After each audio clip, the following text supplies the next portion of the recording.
What up, nerds, and welcome to another fairy tale episode of Straight Chilling, the weekly horror movie review show where you chill and we kill, slice, dice, and chop up yet another horror movie.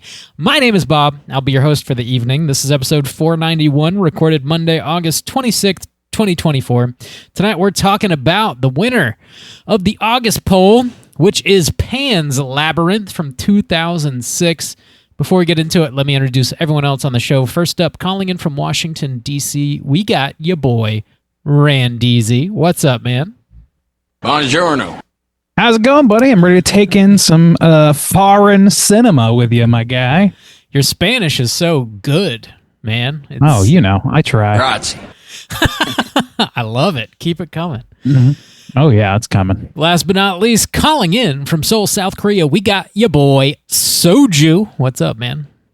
Oh, what up? It's your boy with a rebel stains. With me, Hermanos. We're rebelling. Crushing the Spanish language. That was a mi real, hermanos. that was a real cocktail of thoughts. Well, I didn't want to do mi hermano stains because that sounds inappropriate. My brother stains? Oh. Sounds like you've got a husband bulge. So, you know. Multicultural, as always, coming at you from everywhere. Oh, yeah. Padre. Mi hermano. Si, senor. Shut the fuck up. I think grazie is perfect. Italian, isn't it? Yes, yes. Not Spanish at all. Me I think excuse, it's Spanish. Whoa, Asian. I think they were Randy. speaking Asian. That's a deep pull, and I love it. That fucking movie. I love that movie so much. It's good All right. shit. The movie we're talking about tonight is also a good movie, Pan's Labyrinth. The winner of the poll, we had a Guillermo Del Toro poll, and this was the winner. We'll be talking about that momentarily. Before we get into it, let's tackle just a little bit of housekeeping real quick here. Our September poll is currently posted on our Patreon website. If you guys support us at the $5 level or above, you get the chance to vote on a movie we're talking about this September. The theme for September is movie magic, and the three movies you're voting between are The Final Girls, Popcorn, and Matinee. Whoa, Bob, in the last week of August, boys, here we go. This is what we live for right here. This is the what we moment. live End This of is it. August. The If we end would of stop August. running polls, we would all pass away and turn to dust. Whoa. How are those numbers looking heading into full-on spooky season? We're almost at a neck and neck here. So Whoa. Hot damn. The Final Girls is still in first place with 42% of the vote. Popcorn is creeping up with 39% of the vote. Ooh, that's very close. And then Matinee with 18, which it clearly isn't going to win. But yeah, that's like, I don't know, a difference of maybe 2 votes or so. So, I mean, it's very, very close. Yeah, if those third-party voters weren't fucking around. Fucking around with Matinee, right? Fucking RFK ass motherfuckers. Goddamn Oh, God. spoiler The candidates. anti-vaxxers want Matinee to win. That's what I God heard. damn. Boys, I want to be able to listen to this episode in 5 years, okay? Come on, let's... You don't like this timely banter? I don't. It's already like 5 hate years it. too old, I think. I actually hate it. But yeah, get your votes in before the end of the month, and we'll see what ends up winning, and see what we're talking about this September. Another Patreon news: we're dropping mini casts every other Friday. We got a brand new one dropping Friday the 30th. Humane, which is a Shudder original. It's on there right now. I'll be talking about that one. Another Cronenberg, one of Cronenberg's Spawn, made this movie. I think it's pronounced Humang. I think it's pronounced Cronenberg. Berge. Cronenbergus. Bergo, I think, is how You're he right. likes it. You're right. Cronenbergo. We know all the cultures. Oh, yeah. Jesus Christ. Why would anybody listen past this point? All right. Check out my thoughts on Humane, dropping this Friday over on Patreon. And that's really all we got for Patreon. I am going to be doing a Joe Bob watch party this Friday as well, August 30th at 9 p.m. Eastern. He's doing his all-nighter 6-movie marathon. I'll be hanging out. Oh, Jesus Christ. Yeah. I'm not doing You've been hanging that. out for an hour and a half. Right? I'll make it through half of those. Yeah. Through half I of might one see of those 2 Joe films. Bob segments, and then it's nappy time for Bobo. Damn. One. I'm gonna watch the first movie. Let's be real, and I'll pass out at midnight. So if you want to join for that, I'll post a link so you can join on the Zoom watch party this Friday just before showtime, 9 p.m. Eastern. Hang out with us, watch some Joe Bob, and chat with the straight chillin' folks. Should be a good time. Closing out season 6, which is crazy. That is fucking nuts. Yeah, man.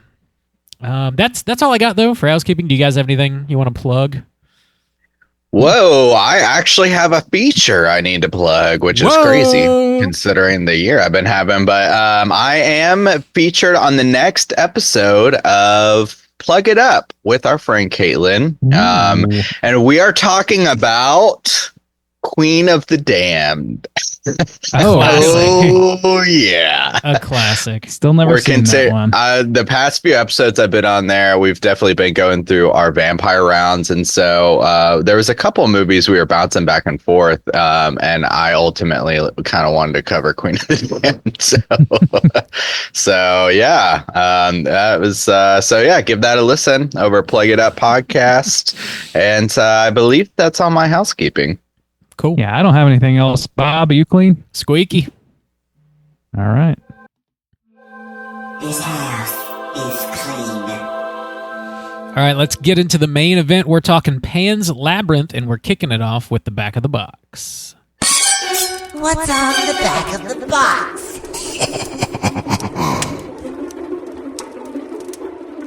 Bob, you got this box?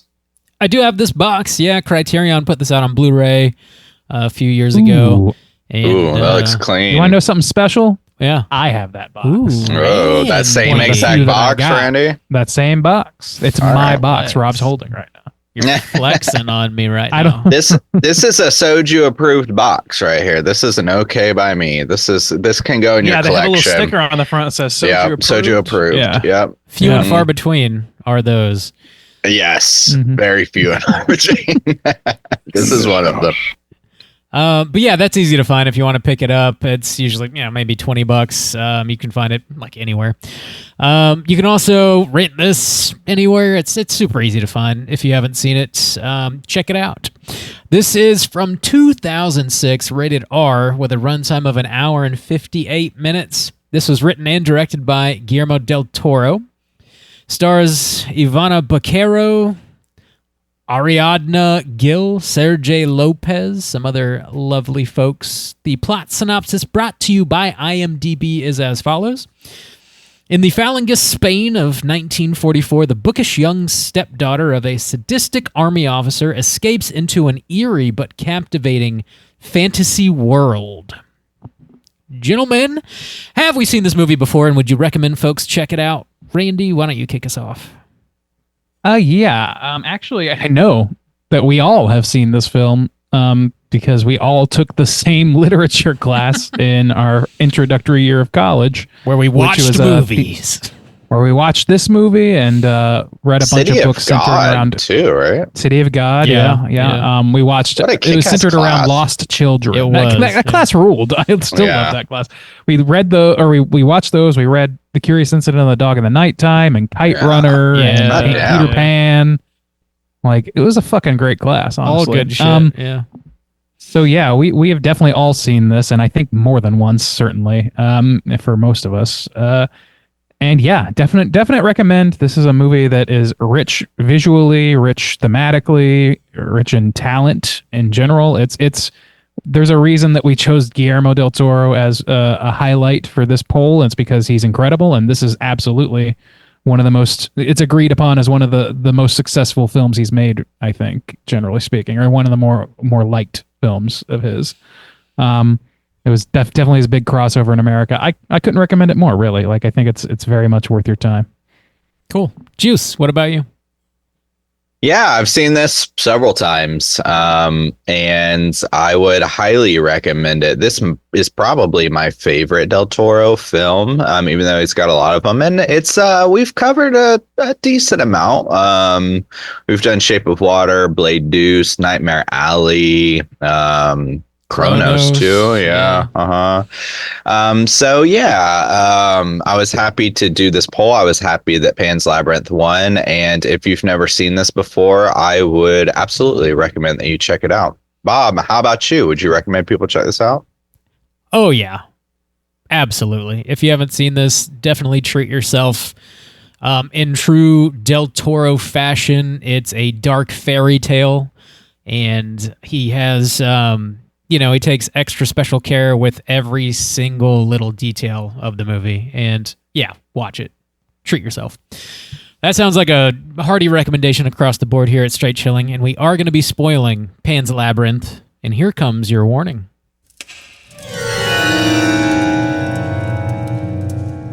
Spoiler warning.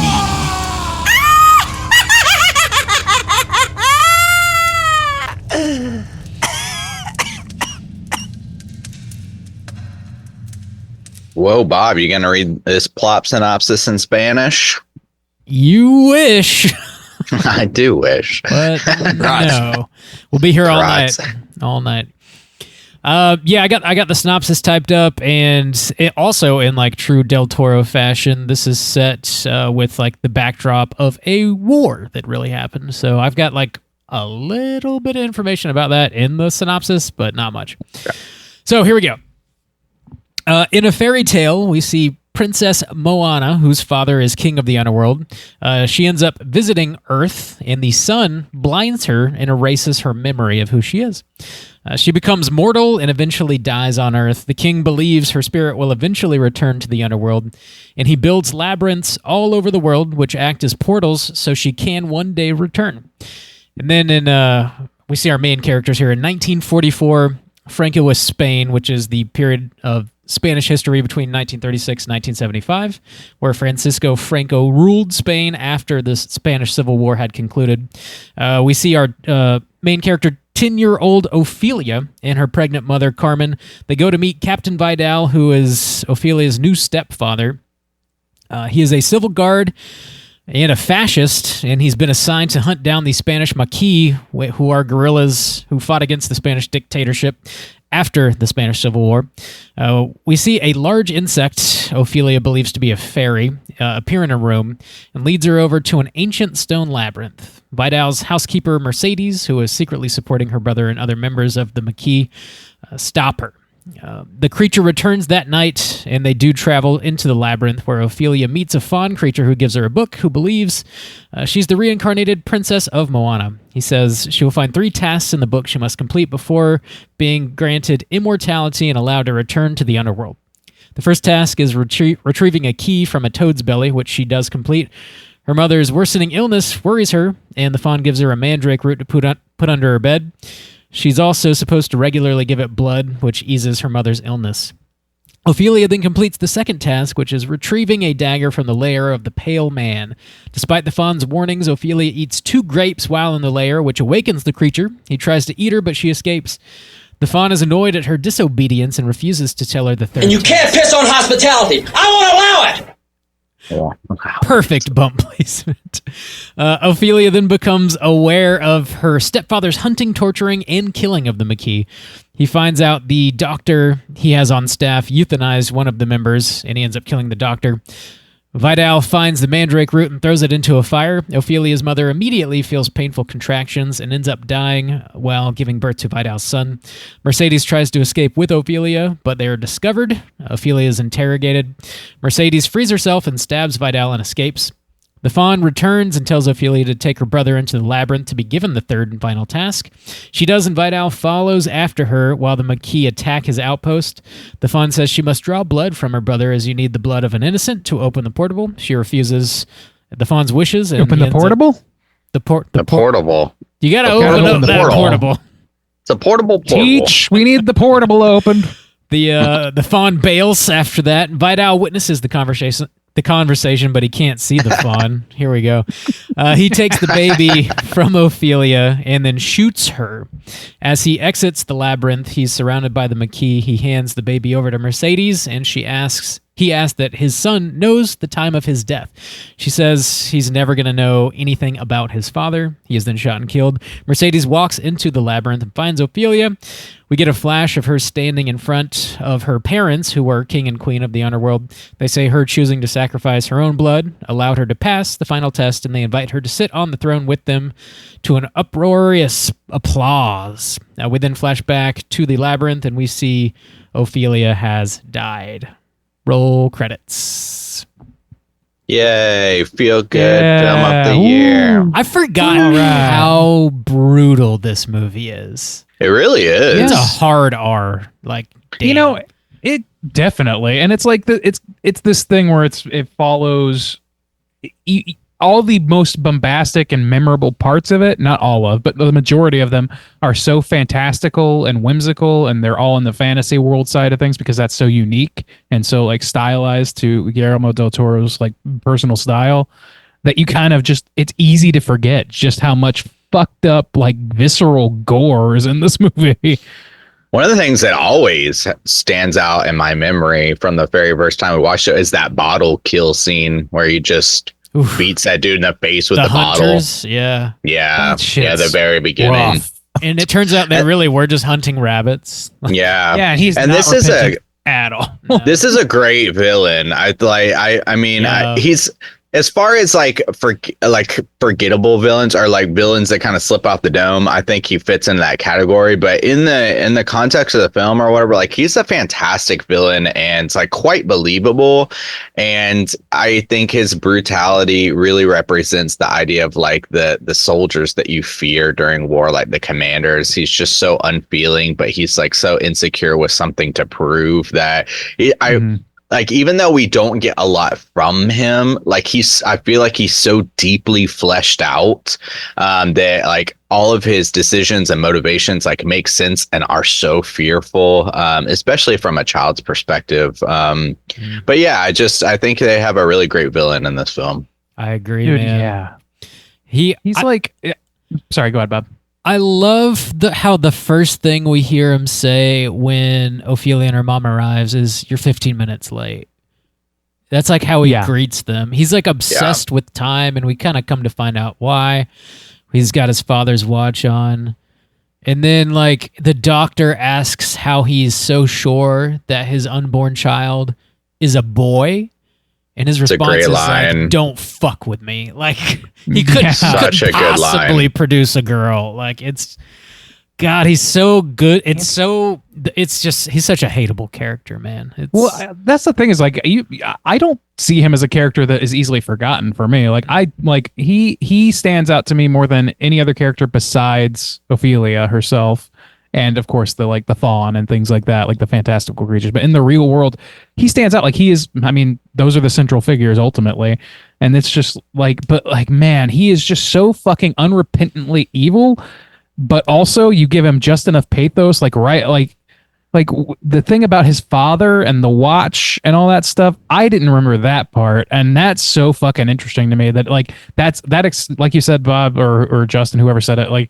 He's obsessed with time. He fixes his dad's watch, which he intentionally broke in the moment of his death to mark the time of death for his son.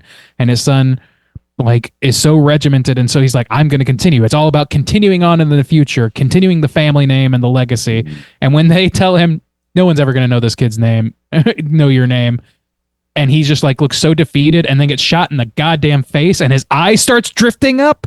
It's one of the most cathartic moments of villain death of all time, in my opinion. It's shit fucking rules. Yeah. I guess I said when he's forgettable. It's just when I think about this movie, even if I think about the bottle kill scene, I'm not picturing necessarily that guy's face or those things. But I also it's amazing too because that idea, even as like maybe dark as it is like so poetic. And I love even the moment when they're telling the story. And even though he lives his life by that, like that should be his, but he's so regimented and so like insecure that he doesn't want anybody to see him in any state of like vulnerability, that he just completely shuts it down of like, that's bullshit. That's like complete nonsense. And like you shouldn't even tell that story because people are bored with you talking. It's just, so, man, he's so that wasn't even the same intense. story. That was the story of how they met. That's right. So it's like, but it's the same thing, right? Yeah, he does it twice because he's like, somebody said I was associated with your father. And he tells this story and he's like, that's complete bullshit. He never had a watch. Never happened. Dude, like he can't show any, like this movie has a lot to say about I'm sorry to dust this old term off, but it's got the toxic masculinity Randy. Theme going in retro. hard throughout the it's a classic, right? This is from your childhood, Justin. No, that's a hot topic during my youth. Yeah, I remember them talking about that while I was playing Tinker Toys. No, it is true though. It's all about progeny. He does not care if his wife dies. She's only a vessel for a son.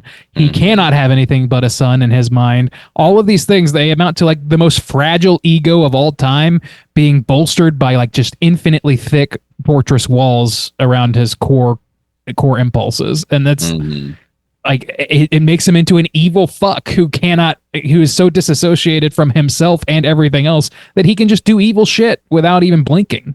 I don't know. And it's totally believable because sometimes villains are, like over the top evil.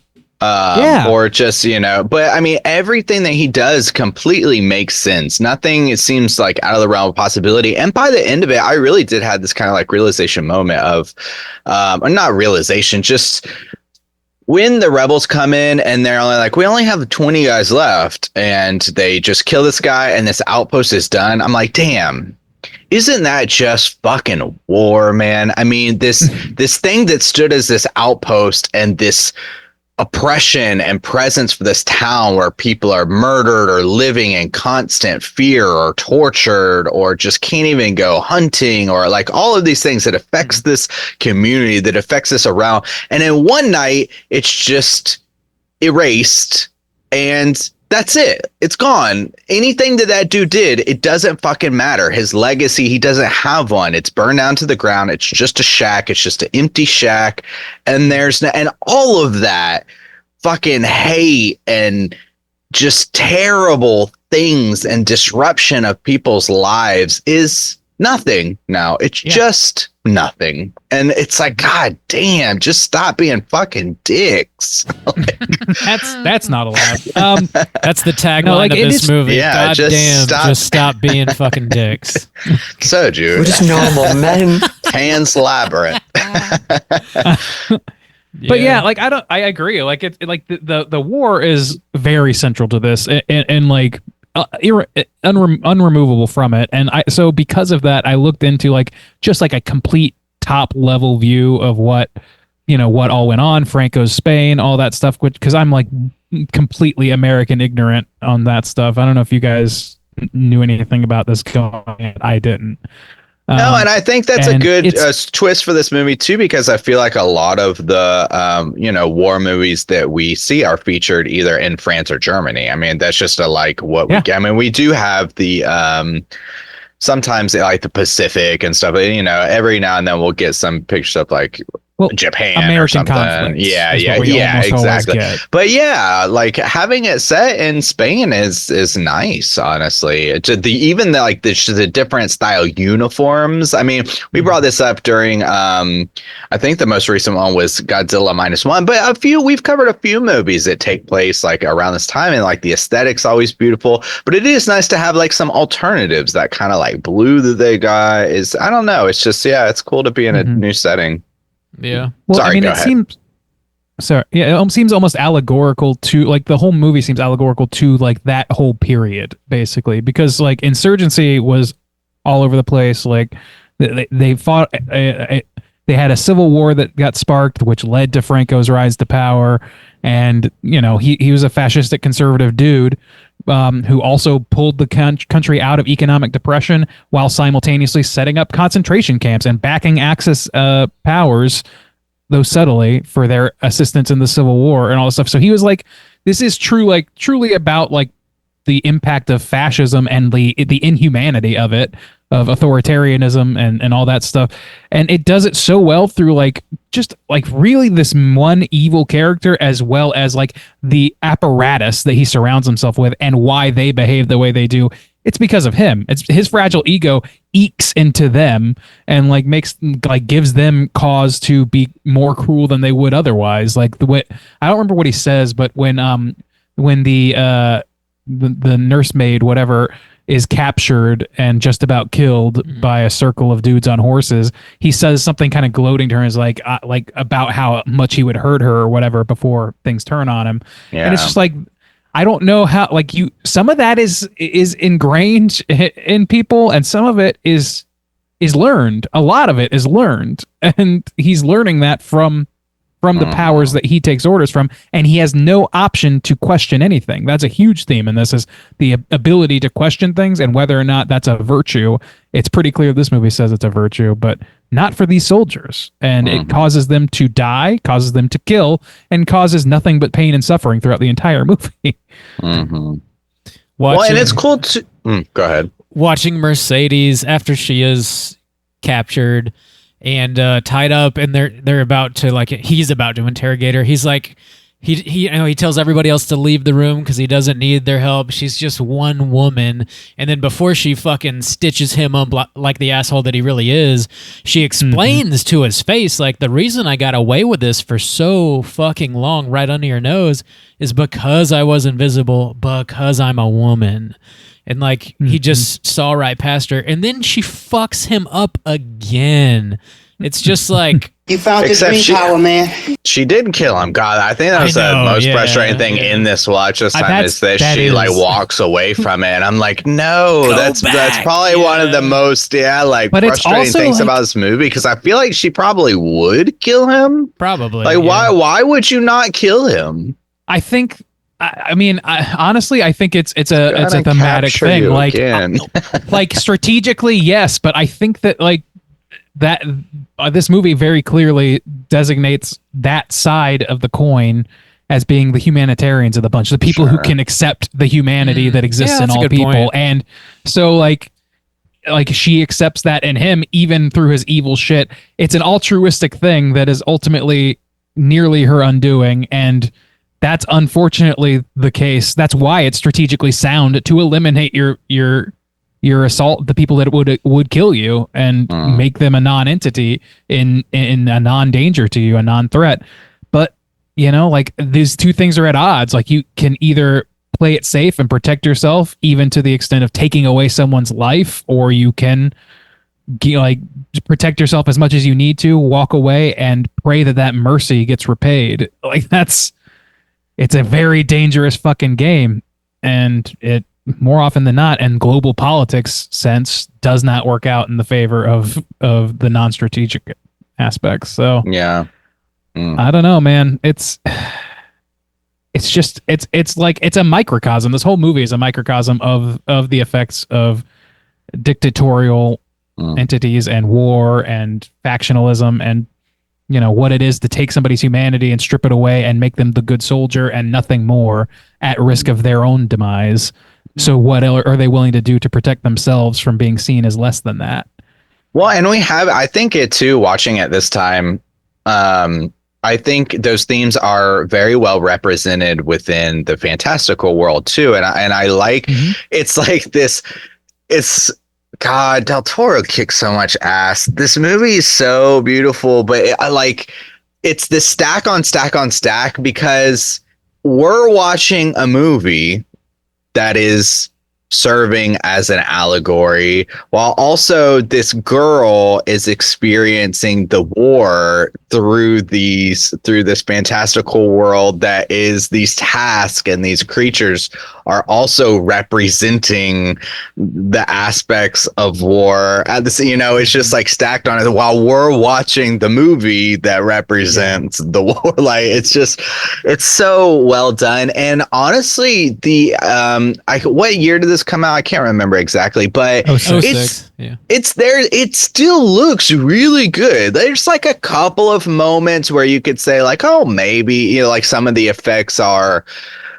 maybe like a little wonky, but honestly, it doesn't bother me at all. And I think for like some of the effects that we're having, a lot of it is practical stuff, but even the CGI that's used, it's like done in such a way that it holds up really well. This movie looks fantastic. The fawn looks amazing. Yeah. The way that he moves, the texture. I even like that she describes how he smells. I thought that was a fantastic, like he smells like earth. Did you notice when he moves, it sounds almost like wood creaking? Yeah. I love that choice. It's so we're just normal men. Wooden men. Yeah, Doug Jones plays the fawn and the pale man in this, which is like a Del Toro frequent collaborator. And both of those characters, those creatures, I think are like extremely iconic. And when I think of this movie, those are the two things that pop into my mind. Even though like the pale man is only in that one scene, but the design is just shorter so than I good. thought. Yeah, he's so creepy. It's so good.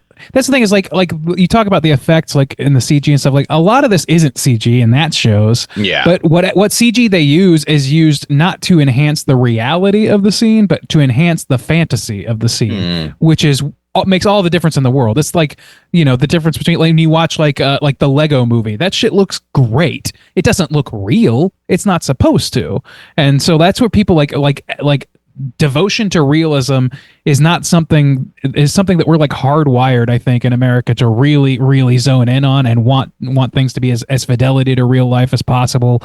And when it doesn't, even in a fantastical setting, it feels like it falls short. But in a movie like this, where like the fantasy is the point, like the fantasy is is what makes it unique and interesting, and it's so well like designed, and the lighting is such that like even that scene in the throne room at the end, which should look like boo boo by today's standards, it doesn't, because like they play with the lighting. It's supposed to be fantastical. It's supposed to be out of this world and strange. And that veneer of what we would in a movie going for realism would see as uncanny valley, it just doesn't exist. It doesn't get close enough to become uncanny. It doesn't get close enough to reality to become uncanny. It just feels disassociated from reality to its benefit. I love that, and like I wish there was more of that in movies now. But even movies that like I think of like I rewatched. I was going to talk about what you've been watching. Smile. I rewatched that recently, and I really like. I know you guys didn't like the end guy or whatever. I really liked it. I liked the way that thing showed up, but it went from something that seemed almost kind of real to something that was completely out there and completely disassociated from reality. I really enjoyed that. I wish there was a little bit more of that happening. We don't need a one-to-one with reality in order to get the point and feel the emotional resonance of a movie. Yeah.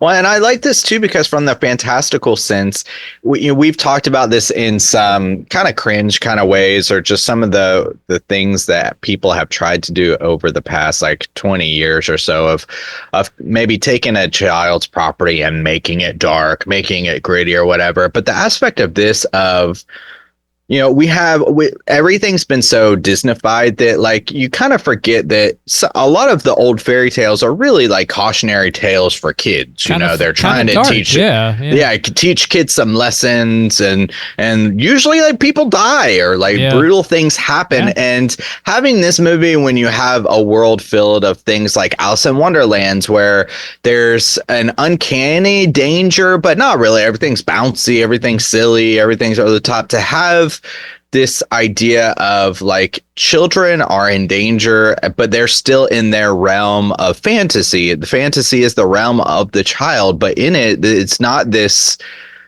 you know, Alice in Wonderland Disney type of movie. There's danger, you know, the with the pale man and biting the heads off of these fairies are so fantastical, and they're still not like the Tinkerbells that you have the cute little things that kind of, you know, I love the color and the texture that he plays with, because those are some things that have, you know, the CGI aspect to them, but like them getting their heads beaten off, like fuck, you know, those are her little companions, and like that's fucked up.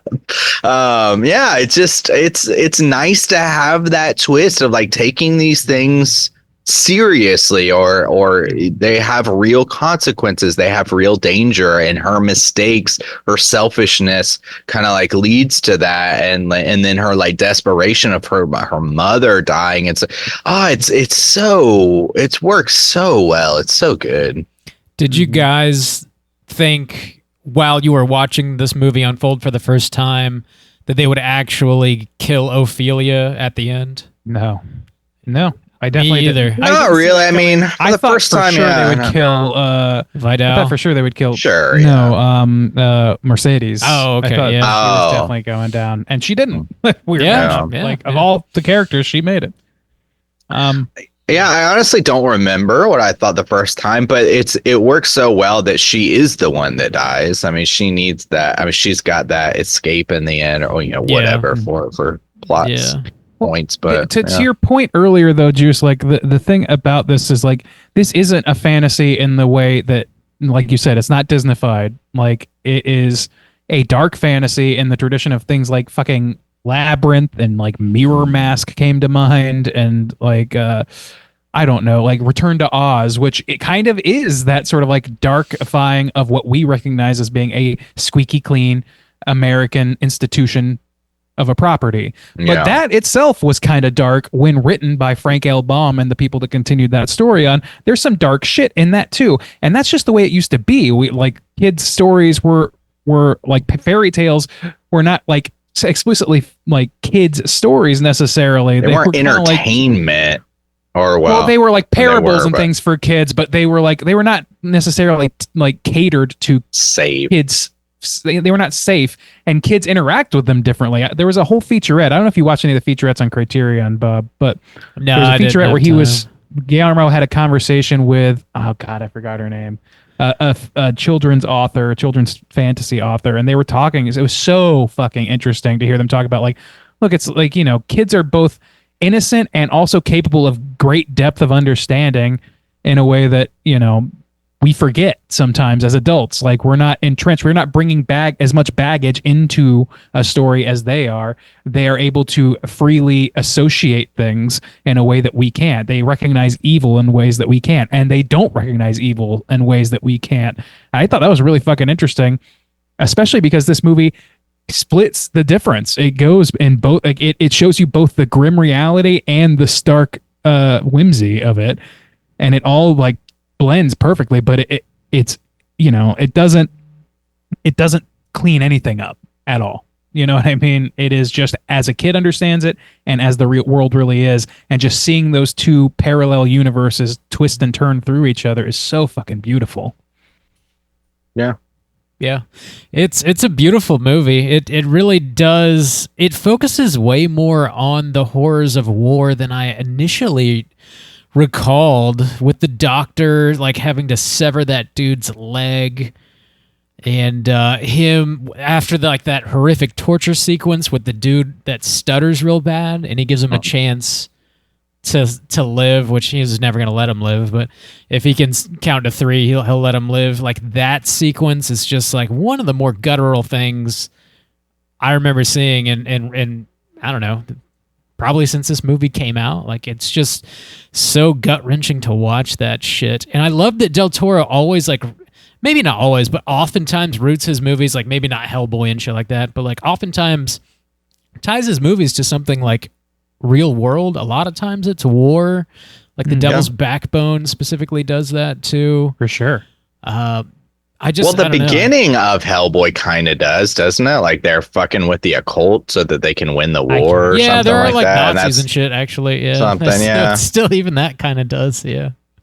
Yeah. I love that there's like a connection to the real world, because he is such a fantastical guy, and he's like so incredibly creative, but it gives it this added level of depth and richness. Like that word, like richness, is like the best way I think to describe this movie and a lot of his stuff. It's just like the tone, the look, the characters, the metaphors. Like it's all just it's layers. Nothing after feels layers. wasted. Yeah, it's just you can just sit in that world and feel so satisfied with the story. It's great for sure. Give him more Oscars. Yeah. Well, all the choices too are really great because, as you said, like he does kind of split the difference even with the gore. There's these moments of brutality, but with the leg scene, for instance, he cut right as the first slice goes in, and he again he respects the audience. He lets your imagination wander, and even with the guy stuttering, I mean, we do have moments of brutality. Even when we go back in, he does have a scene where his hand is kind of split. Obviously, he's bleeding out. He's asking to be killed, and Unalived, please, and thank you. Yeah, but he does, and it's not like pulls his punches, but he splits the difference. He doesn't necessarily like, he gives you what you need for your imagination to really understand the brutality of it. He plays with the psyche of it too, like count to 3, you know, and then he ties those things into, again, where we've already kind of seen these aspects with the fantasy realm too. I love when she goes into the tree, and already when she's crawling in, you're having, as an adult, you're having this real world like, fuck, she's so screwed because she's got to go to this dinner party and she's fucking covered in mud. But then she goes down there and she confronts the frog of like, don't you feel bad, or like, don't you feel guilty that you're sitting here occupying this tree and not allowing it to live for your own selfish, You dirty bitch! as your own selfish, you know, purposes or whatever. And that's just so good for taking a child's perspective and rooting it in what's really happening in the real world. Again, of this occupation in this small little village town that's just poisoning everything. This whole community has come together to fight against it. They're running through the woods or whatever, and this just selfish piece of shit is just sitting in the middle of it, like sucking it dry, handing out baguettes to people and shit. It's like it works so well. It works so well together. The Pale Man too, with his like infinite dining table with all the food, and you can't have one piece. You can't have one. Yeah. You eat 2 grapes and you get murdered, and it's In fairness, those grapes look fucking. They're like great. the biggest grapes Those I've grapes ever are seen. huge. It's like the size of your I've fist. only seen grapes that big once, and it was in Korea at the In Kensington Justin's Hotel that we pants. stayed at. Yeah. Whoa. Well, no, those grapes left something to be desired. Sour grapes. Doubt it. But yeah, that is, and I love when they're handing the baguettes out. He's got like a barker who just is consistently screaming at them like where the bread is coming from, and that they better be thankful, and nobody will ever go hungry in Spain ever again. And yeah, it's so fucked up. It's so fucked up. Mm-hmm. It's very fucked up. I don't know, man. Like another movie, this just makes me run through the gamut of all these dark fantasies, but one that, because of the conversation about the way kids experience things and like how fairy tales are about that, this movie like deals with that so much. It made me think of Housekeeping, which is in many ways semi-written by a child. Like it's the dream logic that can only exist in a child who doesn't necessarily have a strong connection with the way the world works, just the way that, you know, their imagination works. And Ophelia is a little bit more, you know, more advanced than, you know, like she's a reader, she's a storyteller herself. She's got a good feel for creation and the way things can fit together or whatever, and that shows in the fairy tale that she tells herself. But like with Housekeeping, it was like a lot more chaotic and a lot more like, you know, morality can be set aside for the most part with that movie because it's just so wackadoo bombastic. I really love that this movie makes me feel childish in the way that I engage with the material, even the more serious shit. It like the way that it invites you to understand things the way that a child understands it, and I think it does a really great job at that. Yeah, I don't know how else to put it. I love how her mother at the beginning says, you know, you're too old to be reading fairy tales still. And then we see her get this empty book, and she's like literally writing the story in her head of like what unfolds, and the fairy tale itself is just as bleak as her surroundings. And like, I don't know, that relationship with how she chooses to interact with these like truly horrific things that are happening that would be difficult for anybody of any age to process, and just like how she interprets it in this like very artistic, beautiful way. I feel like that's gotta be like very similar to how Del Toro's brain worked when he was a kid. Like just I know, like I did find there's a boatload of trivia on this movie, and I did find that he has books that he writes before he makes a movie. Like he fills, with like character sketches and notes and, plot beats, just whatever. He's got like Bibles that he makes before he makes a movie. And I wonder if that's just something that he's always done, just like always been part of his creative process. I just love that she like the character interprets her surroundings in this very artistic way. Mm-hmm. And that relationship with her mother too is like, it feels so real. It's like visceral. I don't know. I really like their relationship. It is, because it is almost, it's like slightly under, but it is this almost like coming of age story. We have a lot of imagery, even like Your Box has a lot of feminine imagery going on, even that moment in the book where, we get the kind of like head that's essentially, the reproductive system, and her mother is going through the process of delivering the baby premature and the blood everywhere. And she has these two female protectors kind of, in Mercedes and her mother, and what she's learning from them. And then she's like kind of becoming that age, but that's like not necessarily that. I mean, it's really just, I don't know. She's having to face not just the harsh realities of war and like the reality of that, but like viewing her mother and like her claim, Mercedes says, having a baby can be complicated sometimes. And she's like, well, then I'm never going to have one or something, just coming to these realizations at the age that she is. It's a bit of a coming of age story. It's like not a little, like not quite there, but that's definitely prominent throughout too. Yeah, she's grappling with some real shit, and she's dealing with it the only way she can. Mm-hmm. But yeah, she's gonna have like at some point just be like, yeah, well, I'm not gonna have a kid if that's what it's about. Mm-hmm. Shit like that. It only makes sense.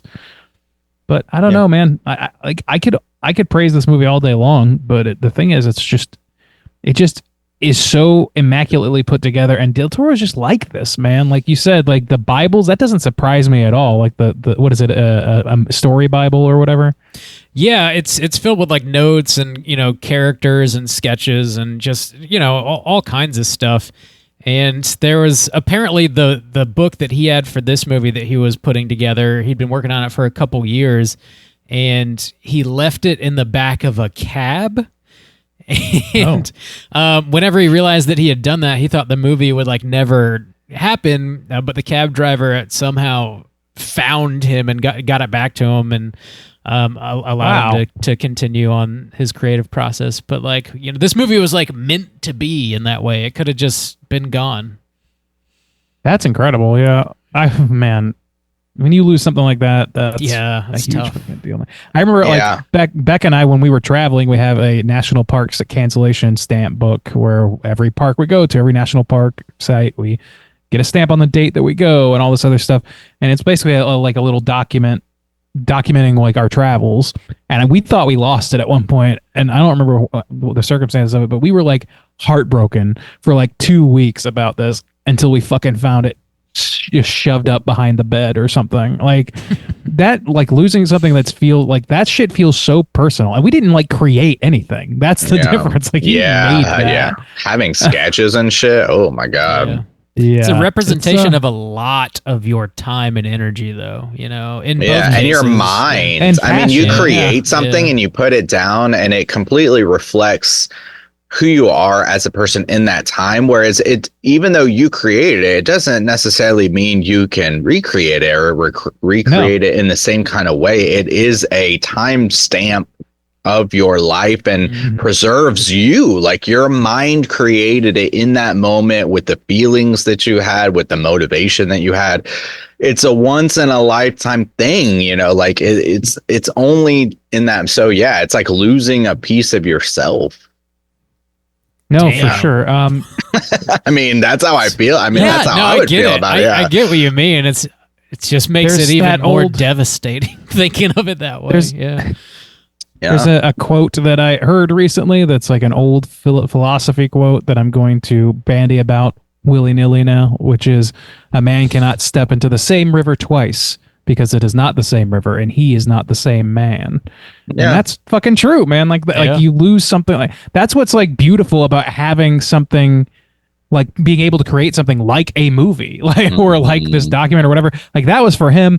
This is like the outcropping what he wanted to show to the world, and it's like that's why like over the years I've gotten softer on movies in general, even like unless it's like seems highly craven, or other, like for the most part I don't fault people for making what they set out to make. You know what I mean? Because that is. It's a reflection of them. Like they put themselves into it, and I don't want to like diminish what people how the people put themselves out there entirely. So I don't know. That's a whole thing on art in general. Is just like, well, to continue on that, like I'm the type of personality, I try not to think about too much, because it kind of, in the same way Bob was like, oh, that kind of is like devastating when you think about it that way. I think about it that way, and I truly can't quite comprehend. I could never do it. Well, luckily I don't have the talent anyway, so it doesn't matter. But for one thing, so it makes sense to me, and it's beautiful to me to make something like a movie that exists and now is like a kind of timestamp on your life that can be preserved and saved and watched over and over again and enjoyed by as many people as possible, yourself included. I can't wrap my mind around, I couldn't do it, of like making a table or a singular painting or something and like selling it, and one person has it and you'll never see it again. I can't accept that. Would be, it's like selling a child in my mind, or it literally like, that's my boy Ottoman. How dare you? Boy, get your feet off my kid. It is devastating in that way of, selling something off to, I mean, people don't think about it in that way, but I kind of do. And that's why I'm like, well, yeah, movies, they live on and can be enjoyed by many. But like paintings, it's like you sell it away, you'll never see it again. That's so devastating to me. I can understand that, but also there's some things that you make for yourself and some things that you make for others. Like I wouldn't make a chair. If I made a chair for myself and then sold it, I might be a little like bummed. But yeah, that's true. If I made a chair because somebody needed a chair and I just wanted to do good work and like it's for them, I tailor it to them. That like most of my job as a designer's job is not to express oneself necessarily, not in most cases, is to communicate something specific that somebody needs communicating.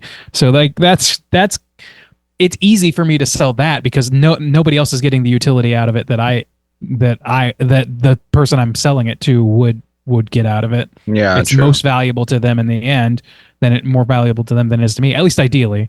But like I understand that feeling though, because like I think about I have just stacks of old sketchbooks with just drawings in them, just sketches, my daily drawings, even beyond that, high school.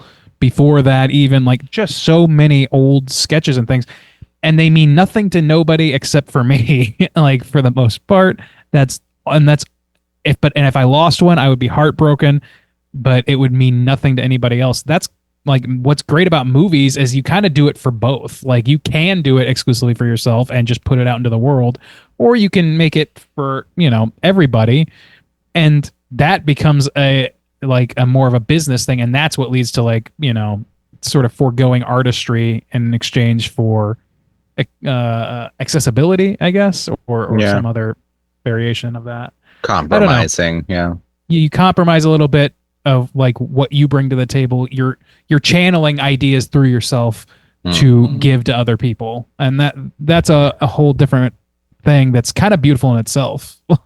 well, and to kind of bring it back, but also like I don't necessarily mean to fire these kind of strays, I guess, but when I was watching this film, I was kind of thinking, because I have this distinct memory of when me and Bob covered Nightmare Alley just a couple years ago, And, you know, going over the same kind of thing, talking about like how beautiful it was and how tying it into the time period and like how successful that was and the colors and the textures and the lighting and like, oh my God, it's so amazing. And this consistency that Del Toro has, I can't help but respect this man so fucking much because he's so true and dedicated to the craft. And it's so distinct where you look at the fawn and like just the elements of this film, the colors and the textures. Again, it's just like so Del Toro, and I can't just help and be kind of bummed a little bit about like Tim Burton in the same kind of way, where he becomes a parody of himself, where everything just becomes this product to be sold in fucking Hot Topic or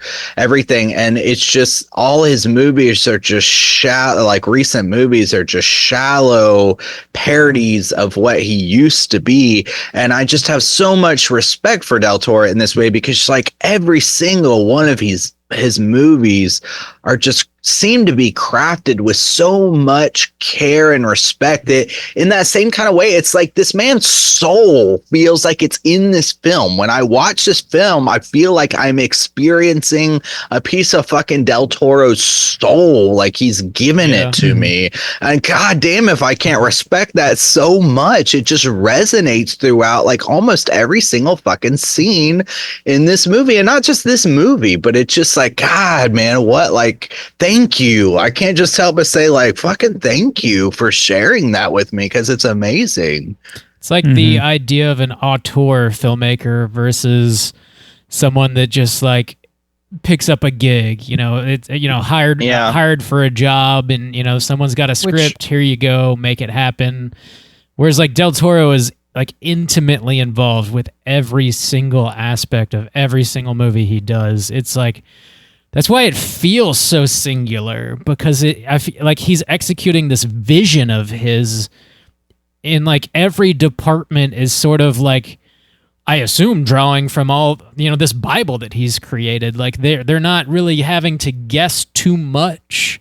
He's got it all thought out in advance, you know, and it feels like you're truly watching a movie, like you're in the like the best hands possible when you're watching a Del Toro movie. Like this guy has thought about everything. You're not really gonna be able to improve upon fucking anything. Like nobody could do it better, you know. He's got it. Yeah. Two things about that is, one, let's not put too much pressure on this man. Like everybody's entitled to a bad movie, like every director. And the other thing is like he's also operating from a very privileged position to be able to make movies that do come from his soul. Like the people we're talking about that are making, you know, gigging around, that's not a sin. You know what I mean? No, I mean, I guess my initial that's why it's a little bit comparison. Yeah, Tim is in comparison. He's gone to the well for obvious, for what appear to be obvious monetary reasons to me. And I mean, like, no he's slight made money for any director that doesn't do that. I'm sure a lot of people, I know you don't. More people would like to do that. I'm just saying, like, it's a complex thing where like just getting the chance, like I think just about every director who's ever like made it big in any way, for the most part, probably didn't luck into it by accident by just gigging around. They were trying to get there. They gigged around until they got there. And so like, I think there's still a virtue in that. You gotta work. I'm not knocking anybody for working. I was just the closest comparison that came to my mind is like, this feels like so crafted with love and respect as compared to what Tim Burton has become, where it feels like it's just making cheap products. Well, he remade Dumbo. He did.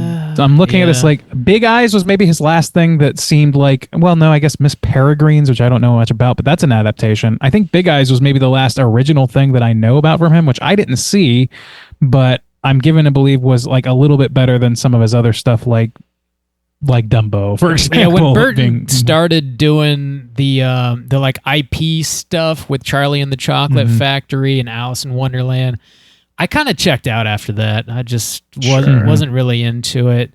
But I mean, you know, Del Toro has done the same thing, not to the same degree, but he did a Pinocchio movie and the remake of Nightmare Alley. So like he has his Hellboy movies too, but even those, as like popcorny as they can be, I think still feel like they have a little more heart to them in some way. Yeah, I mean, I just rewatched though. Pacific Rim, and that's definitely yeah. a very. It's got goofy moments. It's played for the action, but it's still. I respect it so. I talked about it in our Alien Resurrection episode. Still respect like the hell out of it. I don't know. I love Pacific Rim, man. I do want to offer a tepid defense of Tim here, though, because like just in fairness, like. He didn't just suddenly start doing IP stuff. His first movie was Pee-wee's Big Adventure. And That's then a good it was point. And Batman. Batman Returns. And Mars Like, Attacks was also based on cards. And it's fair. Right. That's Sleepy totally Hollow, fair. Planet of the Apes, like that. Yeah. Like, just going down the list, it's more IP stuff than it's not. Even Ed Wood, which isn't an IP, is kind of an existing story. you know? Yeah. Edward Scissorhands is a completely original. Beetlejuice is completely original. Sleepy Hollow, to a certain extent, like it's he makes it his own. It's his own version of that for sure. Big Fish, like Corpse Bride. These are all things that are like his, and they're his best stuff, in my opinion. Except for Pee-wee's Big Adventure, because I'm a softie towards that movie. But oh boy, yeah. So he is capable of doing that stuff. But Guillermo does, like, if he adapts something, he adapts Black Lagoon into The Shape of Water and wins a goddamn Academy Award. Yeah, you kind of glitched out a little bit there. Yeah, right? Sorry. we got it. Sorry. Yes. You gotta have the fish fuck to win the Academy Award. Oh yeah, that's how you. Universal doesn't want creature dick in their particular film, but Del Toro demands it. The dick of the Black Lagoon. But yeah, I don't know. I guess going back to this movie, it's hard because like I really just everything I would talk about, I would heap praise on. There's nothing that I would be highly critical of. Does anybody have any strong negatives of this film? I don't. Highly critical? No. No, I don't. No. It's just I'm waxing Del Toro's car this whole show, and that's it. I really don't have anything where that it bothered me or Mm-hmm. It's great. I agree. Like I don't know. Like the only things I could ding it for are things that are like personal preference things. Like I love the style or whatever. I love Del Toro's style in general. There are other styles that I just am naturally inclined to like more, but whatever they are, I can't think of any off the top of my head, of course, but see, I like almost every choice about like this movie. Yeah. I really like kind of plays to my personal taste. I mean, I love this time period, the aesthetic of this time period. I think war movies really work well in just like playing off of like a lot of different themes that you can stack. Yeah, I know. Yeah, okay, Let's go ahead and do it. Keep going, Juice. Out of 5, let's land the plane. How do you feel? Yeah, I mean, it does. This just. As far as like the craft goes, it's all there. You can't ding the craft. The story is solid. The acting is amazing. The soundtrack, the way that they incorporate things, and it's just like little touches of saying like he smells like, well, we can't smell a movie, but there's just like little hints of people telling us like what the fuck is happening in the realm we can't even experience, which is amazing because then I know what's you're experiencing, but everything is so visually rich anyways that even if somebody didn't tell me that he smells like wood, he looks like he smells like wood. So I mean, it just, and the vines and the fucking like the labyrinth, we don't even spend a lot of time there, but it's just so fantastical, but in this grounded and kind of, I hate to say gritty way, but just in this like kind of real way that respects the viewer, it respects the characters, and from a like the Pale Man scene when he's running down that hallway and he's got his hand out, that shit is tense. And even before that, when she's in that room and she's looking up, he's sitting there. But you're able to look up and see the paintings of him devouring babies and this pile of shoes in the corner. It's so good on so many fucking different levels about what the fuck is happening in the real world, what has happened in the real world, in our real world, in this character's real world. in this character's fantasy realm. God damn, if it all isn't so good. It's just, and it's scary, and it's designed well, and the textures are amazing, and the colors are amazing, and it really does like play to my personal taste. I really like everything about this fucking movie. It's so good.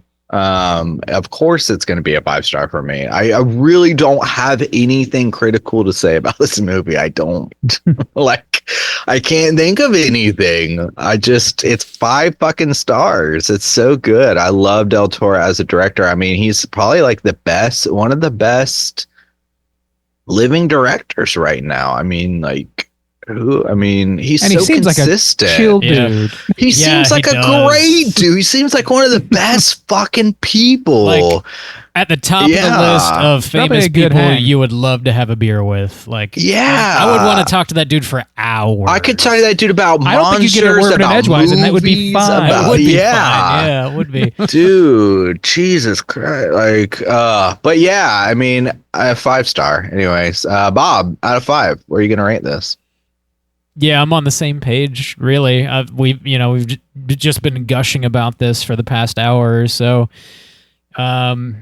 It's gorgeous, and like the attention to detail is just like, it's like almost unmatched. It's difficult to think of another filmmaker that's working on the same level as Del Toro is in as many ways that he is. Like, some people have a great eye, they've got a certain aesthetic that they bring to the table, like a Wes Anderson or something like that. But I don't know, man, he's got this like this way that he builds his characters. He's got this sort of flair for like the fantastical, but it's rooted in this like real world danger that just adds kind of something for everyone. This is like definitely a hard R movie. I don't know that I'd want to show this to a kid, but like it has that whimsy of a child so woven throughout it, and it feels so like earnest. Like Ophelia's character in this feels like a kid. Like it, and that actress, by the way, kills it. She does it's a fantastic child performance in this. But everybody does a good job too. I'm just sort of rambling at how much I love this movie, but I don't know, man. I don't have any complaints. I don't know that I can find a way to improve upon this. So it's a 5-star for me. Way to go, Del Toro. Randy, what about you? Way to go. Yeah, well, I'm largely in agreement with you fellas, and I've kind of done a wrap up already. So just like a couple of things that I just really like about this movie. Justin, you mentioned the stack of shoes in the lair. Like, first of all, like there's direct corollaries in the fantasy world with the real world. That room is directly parallel to the dinner room, like the in front of the hearth that exists for that they have that big dinner that she's supposed to go to in her green dress. And the general is sitting at the end in front of a fireplace while everybody's around eating like way more food than anybody else and all this other stuff. But it's all about him. You know what I mean? Everything's centered and focused on him. That's what that room looks like. That's what the pale man's room looks like. And in the corner, there is the stack of old shoes, which is, for anybody who's been to the Holocaust Museum here in DC, holds a lot of fucking weight for this time period, and specifically on the topic of fascist dictatorships. Like, this is very grim. Like, this is a country that had concentration camps for undesirable members of the citizenry and beyond. So like this, there's no way that's not intentional. He ties so many like real world signifiers in that just fit perfectly in the fantasy realm too. It's just, I don't know how he finds like the perfect visual metaphors for everything that also have such strong power here in reality or in the historical document of things. Like, I feel like this is almost like The Devil's Backbone feels so tied with the history of Spain and with what their citizenry has gone through over so long, to an extent that I am not even close to understanding. That I don't know, man. It's amazing that you can thread that needle so well that you can tell that sort of like personal and widespread sociological story with this one insular thing, but that's what a fairy tale kind of does. And I think that like that's why these movies are so powerful, is it's just going back to this like absolute rock solid core of what storytelling is, which is revealing truths through non-truths. And this movie is a great fucking example of that. I think I'm going to come in with a 5 too, since I literally, as I'm sitting here, cannot come up with a reasonable complaint. So, yeah. When we first started wrapping up, I got out my calculator and I was like, I don't think I'm going to need this. So I can count. Yeah, that's a 5-star from Straight Chilling here on Pan's Labyrinth. Let's go ahead and jump into our Rotten Tomatoes segment, see what the critics and users think. Certified. All right, ladies and germs, this is the Rotten Tomatoes segment in which these fellas are going to guess within the best of their abilities what the aggregate positive score is on RottenTomatoes.com for Pan's Labyrinth. There are 244 critical reviews to cull from here. Out of those 244, Bob, what percentage would you say are positive reviews? I do think this is a critical darling. Folks love Del Toro, and this movie is just, as we've been over, amazing. So how high is it going to be? I feel like it's so rare to ever see 100% on Rotten Tomatoes, so I don't think that's going to be the case here. But I'll take like a 96%. 96. All right. Soju, you going over? You going under? That's honestly I feel like where I was going to land. Zone. Yeah, I mean, it can't be too far off. I could see where it's higher, but I mean, it's riskier, so I'll take the under. So just to make it a little spicy, I'll give it a 94. So maybe we could tie. 94. All right. Well, I won't need my calculator either here. This is a tie.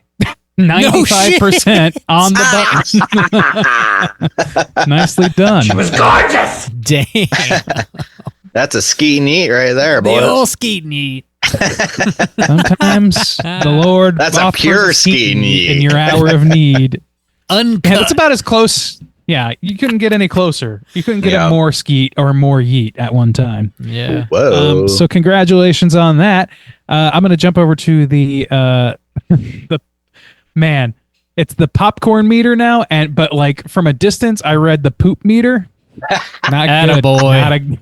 Not good. Attaboy. So the poop meter has 250,000 plus ratings counted. We're going to go in reverse order here. Juice, out of those 250,000 plus ratings, what would you wager is the percentage of positive scores?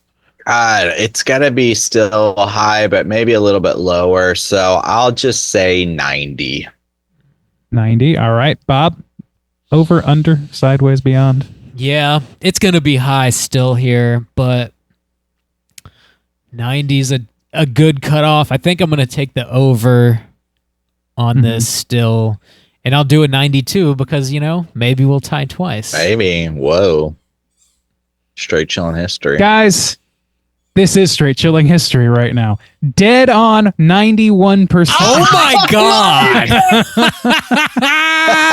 Dude. Perfect movie for this. Holy shit. Whoa. I'm going to do something that I have not ever done, which is going to be to say, hey, yeet, and hail skeet to the both of you. That was straight inspiring. chilling history right well there. You earned. go. That's insane, man. Dude, that is nuts to get it. Know your judo well. So close too, because we were. Oh my God, dude! Straight chilling, perfect. And the Pants fact that Labyrinth. you both called your shots too. I was like, what the fuck? Dude, hell yeah. And the first, dude, I had my first taste of autumn last night. This feels appropriate for like a first movie going into a spooky season. It's a 5-star. We got 2 hell ski neats. So It's I'm all feeling coming up good. straight It's chilling. all yes. Yeah. Nothing is going to stop us now. We've got the wind at our sails, Straight lads. to the top. It's going to be a good spooky season, boys. It is. All right. We are now going to read the critics' consensus. It reads as follows. Pan's Labyrinth is Alice in Wonderland for grown-ups, with the horrors of both reality and fantasy blended together into an extraordinary, spellbinding fable. Yeah. Can't disagree. Nailed it. Yeah. Can't believe we just got 2 ties. That's nuts. That dude. is nuts.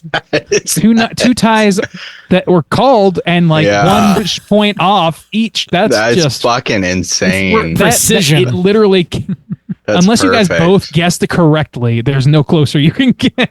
That's perfect. That's perfect. All right. Now we're going to read some negative reviews if I can find any. Here's one. Okay, here we go. It's less of a labyrinth than a forest path, one that takes you through wonderful scenery but doesn't lead anywhere. What? It leads somewhere.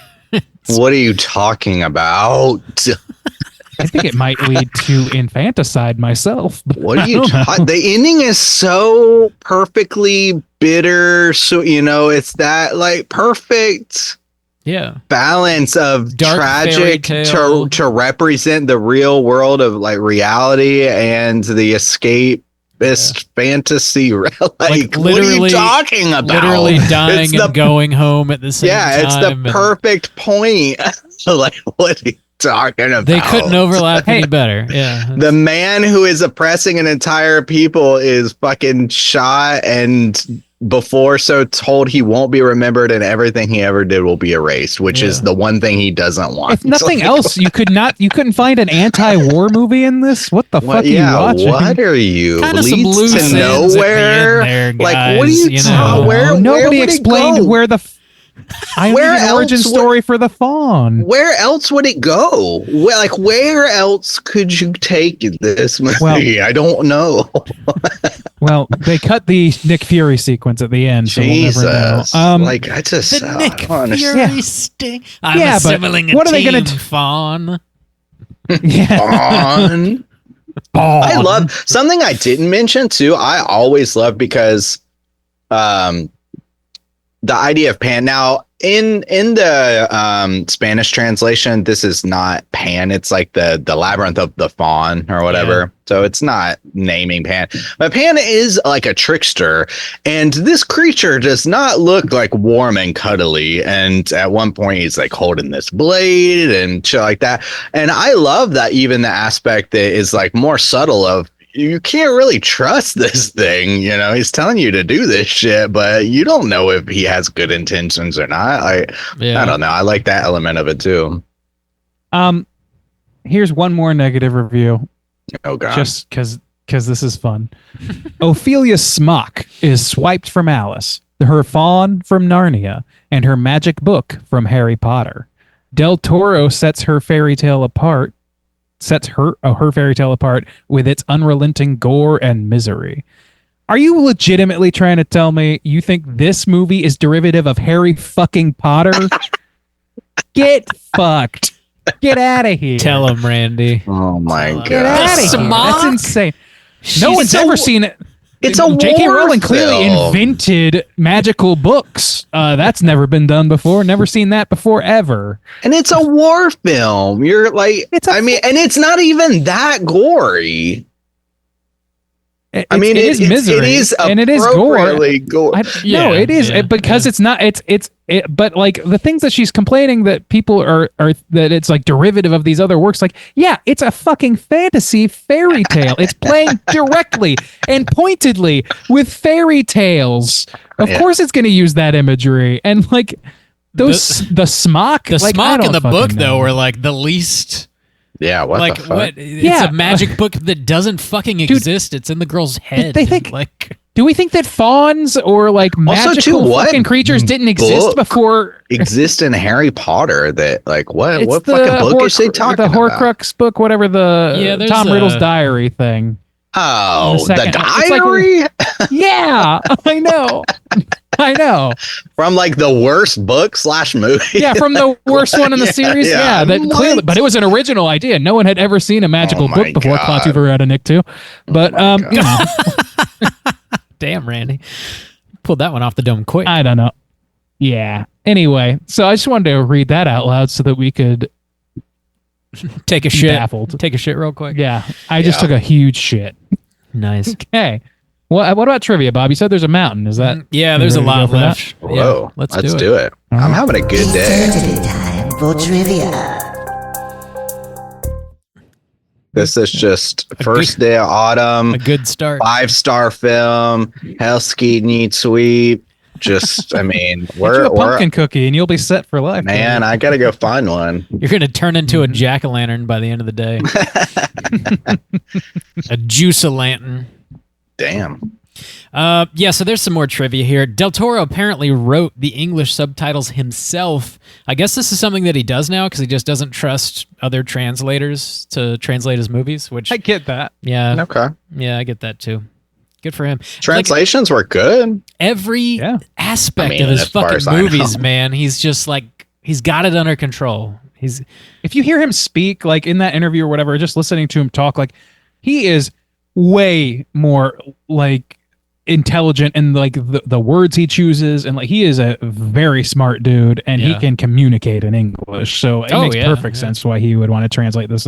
It's not like, English is a second language where like it's not his strongest. He is more than capable of communicating way better than I can on any subject. The man commands two languages probably more handily, Del Toro repeatedly refused offers from Hollywood producers in spite of being offered double the budget, provided the film was made in English. He didn't want any compromise in the storyline to suit the, quote, market needs. God damn. Love this man. Yeah. What's not to like about this man? I swear. Don't know. Like, what is there? He's doing the thing. I know he did. I want to party with you, Guillermo. I want to party with you. Party involves us just chilling in his probably awesome study and talking about movies, which would be the best day of my life. Yeah, that would be incredible. Yeah. Can I move in, dude? Like, is that okay? Yeah. Do you need a pool guy? I'll quit everything. Dude, I know how to take care of a pool. I'll die for you. I'd die. Damn. I know he started with Devil's Backbone and Chronos, and then I believe after that is when he did Mimic, which was his first American production, and it was meddled with to fuck, and the movie never came close to what he wanted it to be. And there is like a director's cut of it that's like closer to what he wanted to be, but it's still not quite.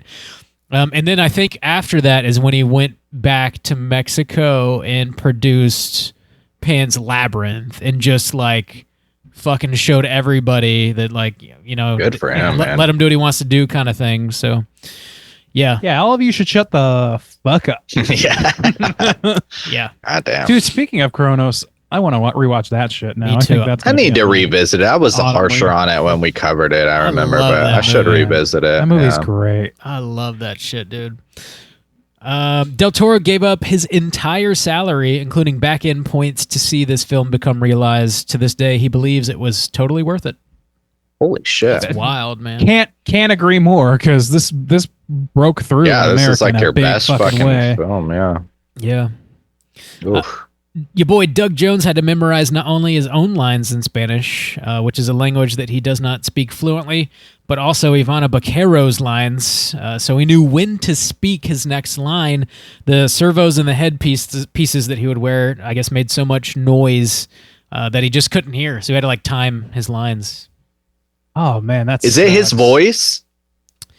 I get so you would think that like when they're on set he would say his lines, but then they probably had to ADR it, right? Because speaking through the suit, it would be muffled and weird. Well, I was wondering. His mouth is pretty unencumbered, like comparatively. Maybe it is. One thing I was just generally curious about, and I went to go look it up before we start recording, and I didn't quite. Okay, so I wasn't sure if we were doing like a Peter Pan type of situation where even I knew like, or I figured that Doug Jones was probably like playing the character, but I didn't know if we were doing a voice situation, like in the way Peter Pan, what is it, Mr. Darling or whatever, also you typically plays Hook or whatever. So I didn't know if maybe it was the voice of someone else, which could give you the sense of like who the fawn is actually, his motivation is or whatever. But I guess maybe it is just Doug Jones, because if it did, the Spanish sounded very natural to me. It's not. Okay. I just looked it up. It's so according to IMDb, it says Doug Jones doesn't speak Spanish, is It's not his voice. His voice was dubbed in post-production by Pablo Adon. Okay. So who is? He had to mouth the words. So I'm sure. Who's Pablo? So is Pablo in this movie, or is he just the voice? I don't know. I'll have to. That's look. where I was curious if it was like played by somebody else who's in the film, like the doctor, or. Let me see the full cast. That would be interesting. But I am not seeing that name. No, I don't see that name either. He's also the narrator. Apparently. Oh, okay. Okay, so no then. Okay. I thought there could be a potential like hidden motivation of the fawn that'd be if cool. the voice. That's what I was popping in my mind. But okay. Sort of a Tilda Swinton sort of situation. Yeah. It's all Tilda. Oops, all Tilda. Oops, all Swinton. The fawn in this movie was apparently inspired by a lucid dream Del Toro had repeatedly when he was a child. At night, he would wake up and a fawn would gradually step out from behind a grandfather clock, which I guess was in his room. He had a grandfather clock in his room as a kid? Damn, that's trippy. This guy, goddamn, like, oh, man. I don't even know how to respond to that. I don't know how this man, like, this guy grew up in the castle from Crimson Peak or some shit. Right? Yeah. Like, these are not fantasies for him. Well, I mean, that might be the key. I mean, if you had a childhood that was, I don't know, I'm going to use the word plagued. I don't know if he sees it that way. It doesn't seem like it, but it's just filled with like monstrous imagery against your will. You know, I'm dreaming about a fawn stepping out before a grandfather clock. Then like these films just might be very like cathartic for him, like getting these things out of his head or something. Yeah. Well, Del Toro what's next, Bob? Conceived the pale man as an allusion to the perverted image of stigmata. So he's got those, wounds on his hands where he puts his eyeballs in, which, that does make sense. That does make a lot of sense. That's cool though. Juice, this one's for you. You like this. Bjork, your girl Bjork. Hell yeah. Apparently was so affected by this movie after she watched it, she went home and wrote the song Pneumonia. Nice. Love some Bjork. And she was in, whose movie was she in? The Northman? Yeah, the Northman. That's right. Yeah, she was. Yeah. Another great director. Okay. Yeah. The film's original Spanish title, like you mentioned, Juice, The Labyrinth of the Fawn is the translation. It was retitled Pan's Labyrinth after the goat human nature god Pan. Yeah. That makes sense, except that they call it the fawn the whole time. Like that's my only complaint. Name the man. Well, no, I mean, I think that's why I think it's curious because from mythological standpoint, I mean, I don't know necessarily what fawns represent either, except that Mercedes does say that my mother always told me not to trust fawns or something like that. She does say that.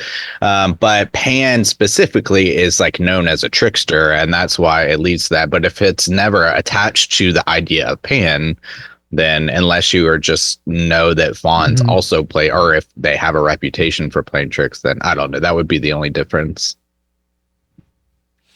Yeah, I'm not sure. I don't have the same recognition of a fawn as I do for the concept of Pan, and I think that has a lot to do with that class we took where we talked about Pan and talked about Peter Pan. And we all did that do shit. Peter Pan, yeah. Peter Pang Mang. Peter Pang. In an interview, Del Toro hinted that the nameless soldiers who die in the woods, including the one that got shot through the hand, are the surviving children from the orphanage in the Devil's Backbone. So there's no shit, some sort of shared universe happening. The stutterer. Oh, damn. Oh, my God. Jesus Christ. Jesus Christ. Jesus Christ. The man's playing 3D chess. Oh, 4D God. chess. 69D chess. Audiences. It's a lot of dimensions. That's a lot of D. Audiences have interpreted the film's bittersweet ending as everything from a religious metaphor to a psychological allegory. Del Toro said, quote, I always think of that beautiful quote by Soren Kierkegaard that says, the tyrant's reign ends with his death, but the martyr's reign starts with his death. I think that is the essence of the movie. It's about living forever by choosing how you die. Oh, my God. Yeah. God damn. That's a powerful line. The man. Sign me up for the Church of Del Toro. Jesus Christ. Yeah. God, what a powerful just image that. Just even that line. I know it's not his line, but like to base a movie around it that embodies that. Whoa. It really does. Yeah. Damn. That's let's end on that one. That's really powerful. Ain't getting better than that, you know. Damn, this day better be one of the best days of the year because I'm riding on a high at like 9:30 a.m. I got one of those hella sweet lives. Perfect. I mean, and Randy with the bums just killing it. Like, oh my god. Sometimes you bat 1,000. Yeah, that's it. That's it for trivia. Let's go and jump into our Cooter of the week. Straight chillin'. Cooter of the week.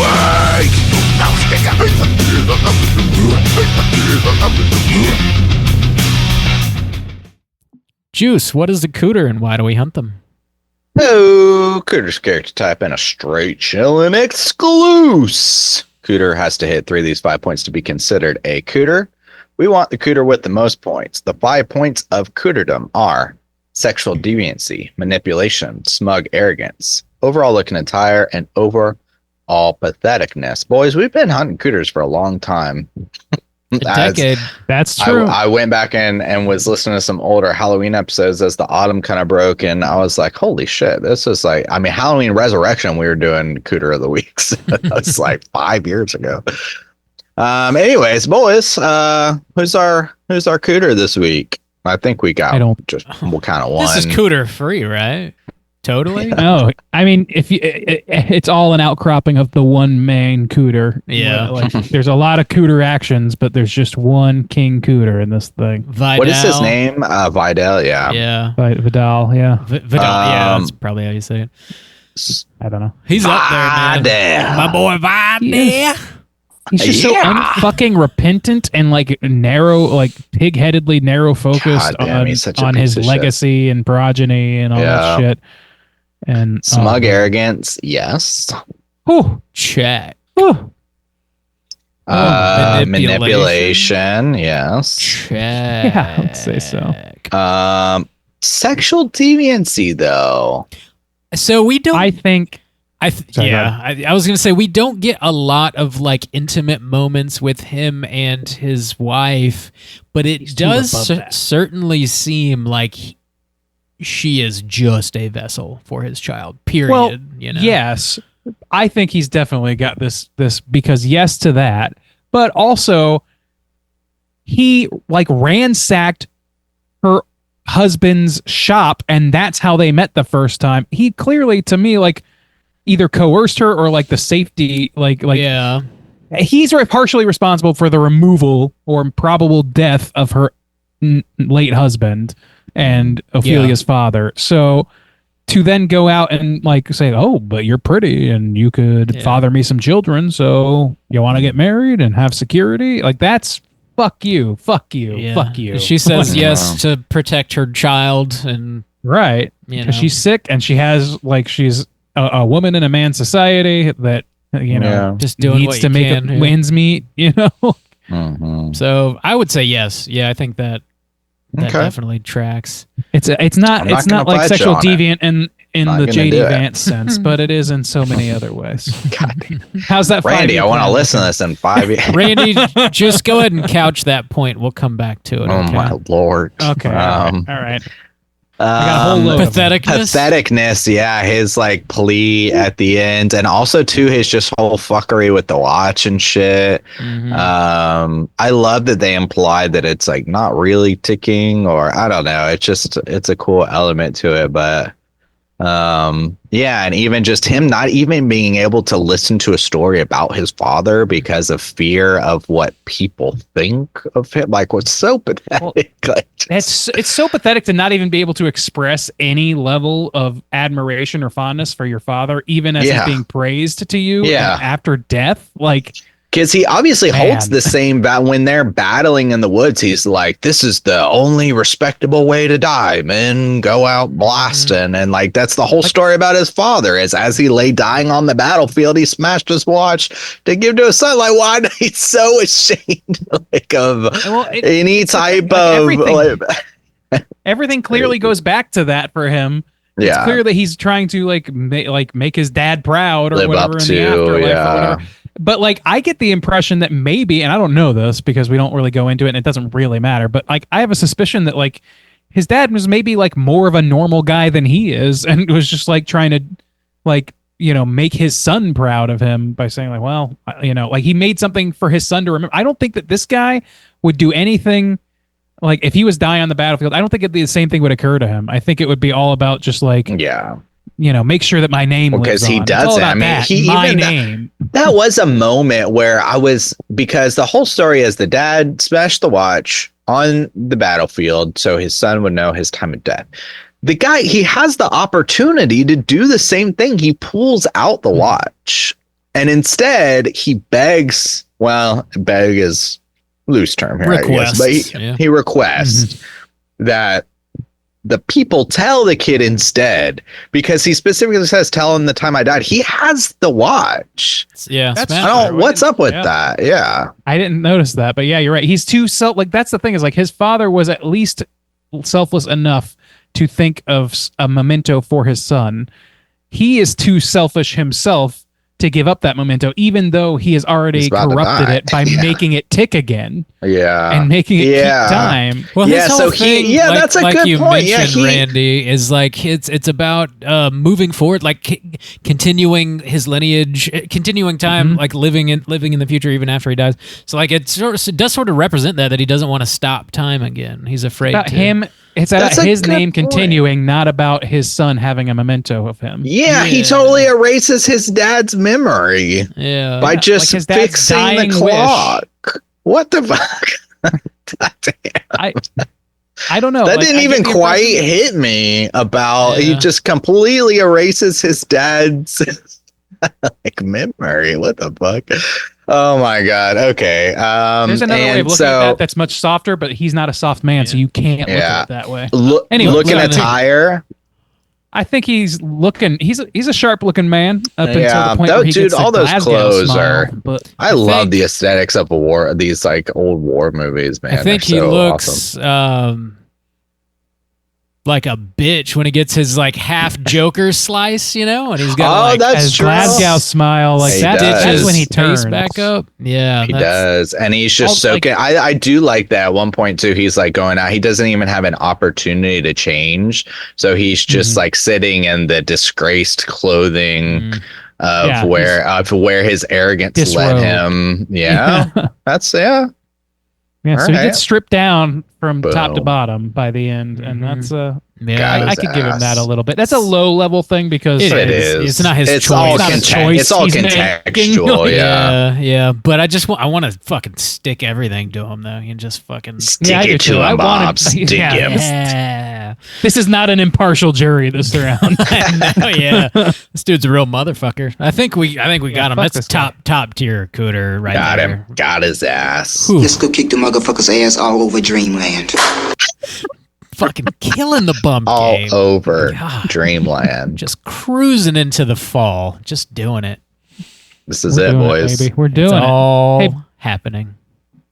Hey, classic straight chilling episode, boys. Next? We're just top tier podcasting right now. We are running a little late, so we'll skip what we've been watching. Unfortunately, sorry to everybody. I know that is often enjoyed, but we got 2 voicemails. Let's go ahead and get into our Hotline Screams.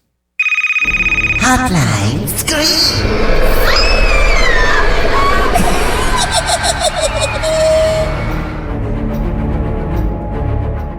If you guys are listening and would like to call and leave a voicemail to be featured on next week's show, hit us up at 904-638-3231. We got 2 voicemails here. One was a carryover from last week, talking about the Alien franchise. We're going to hear from our boy Nate. Let's hear what he's got to say. Hey, what's up, guys? I wanted to call and give you my Alien Romulus take and then franchise rankings real quick. First off, I think it looks amazing. Cinematography is great on Romulus. Everything looked awesome. I don't think you can give it a 1 star just for that alone. Sorry, Miles. I think it really brings the horror. I think they had some good scares in there. Stuff looked pretty good. Gore and all that. Good kills. I found a new thing to make my skin crawl, which would be face hugger penis. Jeez, that was rough. The final hybrid, I think, would make H.R. Geiger proud, and also anyone that does the Tool music videos. That looked really good. All practical too. I guess that was pretty awesome. I do like the kind of immersive video game experience watching it, like I think Payday was going for. There are some couple bad things. The worst part, obviously, the CGI on Rook was awful. That's probably the worst thing of the movie. Yeah, so I'm going to give it a 4.5, and I'm going to call it with room to fall instead of room to grow. Maybe, further watches it might go down a little bit. Real quick for my ranking, Alien, best in the franchise, classic, annual spooky season watch for me. Sorry, other Nate. Aliens, Bill Paxton, obviously. I'm going to put Romulus in third. I did really like it. Then I'm going to say Prometheus and then Covenant next. And I will go to bat for that. It's a great double feature with Prometheus. The David storyline is so fascinating. It's also got some really bad stuff. The baby alien CGI, the alien vision, the shower scene, all super bad. And then after that, I go AVP, and then I'd say Alien 3, and then Resurrection, and then Requiem. Yep, so that's my Alien talk. See ya! You know what's fascinating to me is how much Tool music videos come up as a touch point for other things. They gotta really look. Come up all the time. Yeah, they gotta look, and they've got a craft to them too. Oh, absolutely, yeah. For a while, that was the only thing like it that was like well known that was coming across people's airwaves, I guess. That was a pretty good list. I want to say there is one other voicemail that I want to play real quick that Bob's trying to gloss over, and here it is. Alien Romulus is straight doo-doo from the poop chute. All right, just wanted to make sure that we were, speaking of the other Nate calling in. Yeah. Nate on Nate battle there. He did say just to not even worry about playing that. That's why I didn't mention it, but I'm glad you did, actually.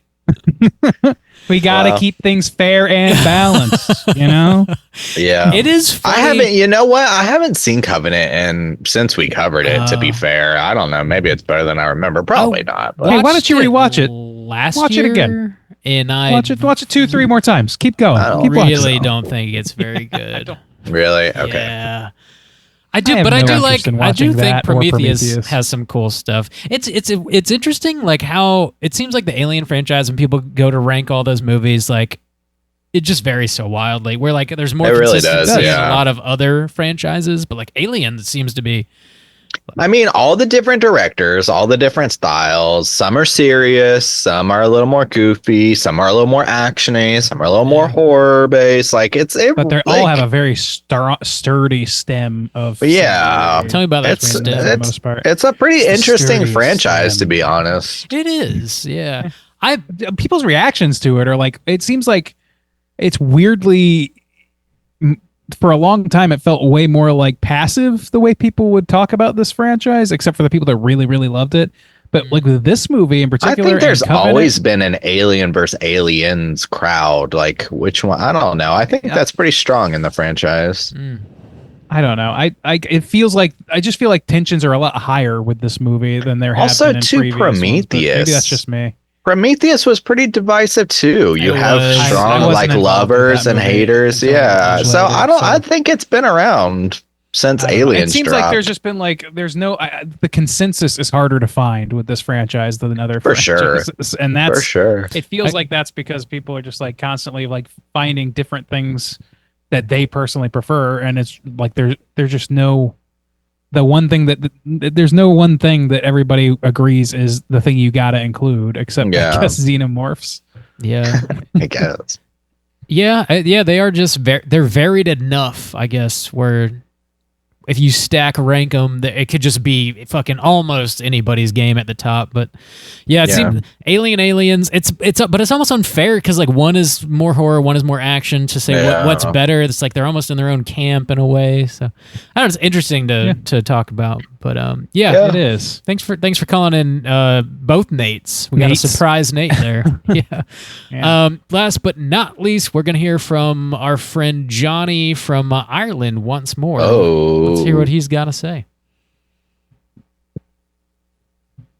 Hi guys, Johnny here, ringing you back, giving my opinions on Alien Romulus. First off, great show. I thought you covered everything pretty well. Well, what a fucking divisive film that is. I'm so confused after coming out of it. I think I'm coming down on the side of with Randy though. Overall, I enjoyed it. The movie, first third of the movie, absolutely spectacular. As Randy said, the sound, the aesthetics, the use of silence, absolutely amazing. The aesthetics of the mine colony was spectacular, which made me actually think that possibly there was another movie in there that got overridden by Disney executives. I had been hoping that this movie would have been the story of Hadley's Hope when they said the movie was set between 1 and 2 and it was a one-off, the story of the colony that got overrun by the aliens.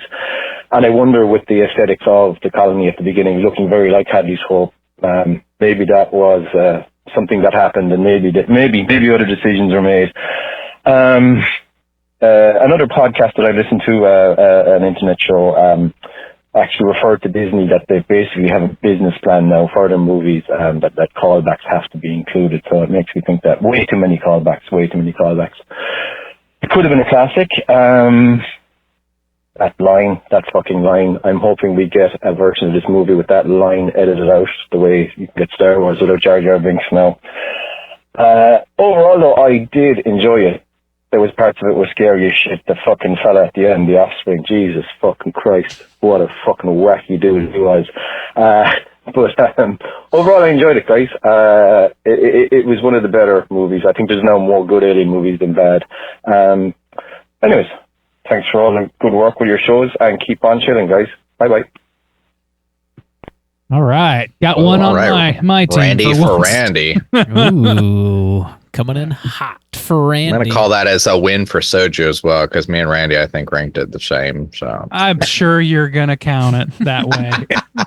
I'm sure. Sounds like a soft support for Soju as Soju, well. So Soju won on this morning as well, and everybody needs to know that. One of them alley-oop wins. Yeah. That does make a lot of sense that Disney would have like callbacks written into contracts and because it's just so rampant with it. What are they doing? They own so many goddamn things and they only want to remake shit. I do. The Hadley's Hope thing that he was mentioning, I'm unfamiliar with that story, but like that, if the movie had been that, I would have been way more interested in it. Honestly, I love me the too. setup. I do. And then they just... They leave too quick. I really liked it. Yeah. I really liked it and like what we got. Like I got what I paid for, but that would have been more than I paid for. That would have been more than I bargained for. That they showing like this whole like society breakdown. I agree. But that'd be rad. You know, opportunity was squandered to that end. But yeah, can't win them all. It does seem like most people are digging on the movie. And I saw another headline earlier today. I believe it was. It passed. It's over 200 million worldwide now. So it's doing damn. extreme. They're gonna make a sequel. So the next movie's I'm gonna sure. be the Hadley's Hope Well, thing. one thing I noticed too that could be like a big difference. Like I know when we're comparing it to other movies and we're talking about the reach of Disney and stuff, this movie came out in Korea the same time that it came out in America. Like posters are up, it's in the theaters, there's a lot of advertisement for it here and everything like that, which is not something that happened. Late Night with the Devil did eventually come out, which was surprising, but it was like that is surprising. 3 months later, 4 months later, and sometimes movies like I don't know if The Strangers came out here, so sometimes it doesn't. So I'm sure like it seems like they made a huge effort to make it available and promote it worldwide, which makes a big difference. Yeah. Bigger franchises makes sense that they'd get a bigger rollout in more countries, I guess, and it's automatically kind of cross it like internationally appealing in content. Yeah. Like you're not, it's not deeply American at its core or anything like that, or any one nationality. It can be transferable in a way that other movies probably can't. Like I remember a friend of mine telling me, who was an exchange student in Germany for a minute, she said that she loves King of the Hill, but they just don't watch King of the Hill there. And like I was in high school at the time, and I was like, why? She's like, just they don't understand Texans. Like they don't understand what they're fucking talking about. What is this? Right? Yeah. Why would they understand that? And I was like, as a dumb kid, I was like, oh yeah, I guess that makes sense. But this movie doesn't have that problem. It doesn't have borders. This concept. Yeah. Well, thanks for calling in, Johnny, with your thoughts on Romulus, man. Always good to hear from you. Again, if you guys are listening, would like to call and be featured on next week's show, hit us up at 904-638-3231. And because I know you guys are going to ask, we are watching another Patreon pick. This one was chosen by the first Nate we heard from on the voicemail picked this flick, and it is respectful Nate. Right. The movie is We Are Still Here from 2015. Okay. All right. Yeah. Okay. All right. Okay. I don't know anything about that film, to be honest. I did not realize I get it confused with like 3 other movies. This is the Gagan movie. Yeah, I haven't our seen boy this Ted one. Gagan. I get it. Damn, I thought you guys both saw it. Okay. No, I haven't seen this yet. I don't think I've seen it. I always confuse it with We Still Live in the Castle and A Tale of Two Sisters for some reason. Those three like just kind of boil together in my brain. Cool. We know Ted's listening. Ted. He is very active on the interwebs. But yeah, We Are Still Here. Do you guys have any prompts to throw out? I guess not in relation to that movie because you haven't seen it, but just prompts in general, I guess. I mean, I would just say happy spooky season. What you getting kicked off with? What's on? Does anybody have any? Like you're gonna go through a franchise. You gotta hit certain ones for this Halloween season. What's your must watches this year? Anything different? What are you playing? What are you most jazzed about watching for spooky season? And also, I want to add, like, just because Pan's Labyrinth and because I'm thinking about all these different like dark fantasy movies, give us some dark fantasy recommendations. If you like City of Lost Children, hit me with it. If you like fucking Neverending Story, hit me with it. I want to hear somebody gush about a movie the way we just gushed about Pan's Labyrinth. Yeah. Gosh, all over me, please. I'm a gusher, I love when we get a movie where we just fucking wax Love it. Yeah, it's just like we had this Can one, I change and of pace because we are curmudgeonly fucked. Yeah. well, earlier we had Invasion of the Body Snatchers, which was so much fun to cover and a good episode to listen back on. So yeah, it's nice when we get to praise something when somebody finally makes a good film. Finally. God. And next week we're covering Beetleman Dude. The Beetleman Dude. I hope that we're pleasantly surprised. I don't know. We'll see. We'll see. I have no hope for that. But Me too. If it happens, I'm open to the experiment. Me too. When are we covering? We're just normal men. It's 2 weeks. Yeah, it's 2 weeks. In 2 weeks. Okay. Yeah. Oh God. Well, yeah. Call in with what you're kicking your spooky season off with. Let us know. 904-638-3231. Check out We Are Still Here from 2015. It's on DVD, Blu-ray. You can stream it. It's super easy to find. check it out. Get ready for next week's show. We're on all the social medias. You can find us at Straight Chilling Podcast. We'll pop right up. Hang out with us this Friday for the Joe Bob Watch Party. And until next week, as always, all you mother truckers, please keep chilling. Arrivederci.